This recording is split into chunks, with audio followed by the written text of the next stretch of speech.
السلام علیکم ناظرین، فیصل وائس یوٹیوب چینل پر خوش آمدید۔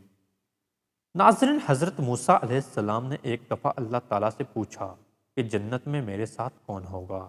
ارشاد ہوا فلاں قصاب ہوگا۔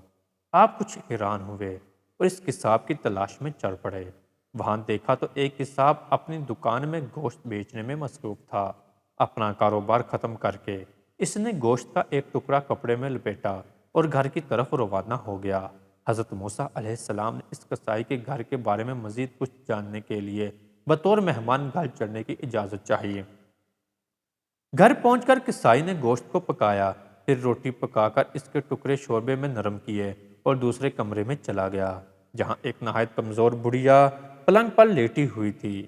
قصاب نے بمشکل اسے سہارا دے کر اٹھایا اور ایک ایک لقمہ اس کے منہ میں دیتا رہا۔ جب اس نے کھانا تمام کیا تو بڑھیا کا منہ صاف کیا۔ بڑھیا نے قصاب کے کان میں کچھ کہا، جسے سن کر قصائی مسکرایا اور بڑھیا کو واپس لٹا کر باہر آ گیا۔ ناظرین، حضرت موسیٰ علیہ السلام جو یہ سب کچھ دیکھ رہے تھے، آپ نے قصاب سے پوچھا یہ عورت کون ہے اور اس نے تیرے کان میں کیا کہا جس پر تو مسکرا دیا؟ قصاب بولا، اے اجنبی، یہ عورت میری ماں ہے۔ گھر پر آنے کے بعد میں سب سے پہلے اس کے کام کرتا ہوں۔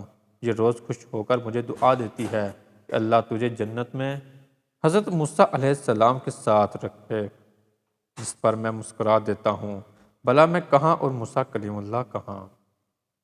ناظرین، ہماری آج کی ویڈیو آپ کو کیسی لگی لائک اور کمنٹ کر کے ضرور بتائیے گا۔ ملتے ہیں اپنی اگلی نئی ویڈیو میں، تب تک اپنا بہت سارا خیال رکھیے گا۔ اللہ حافظ۔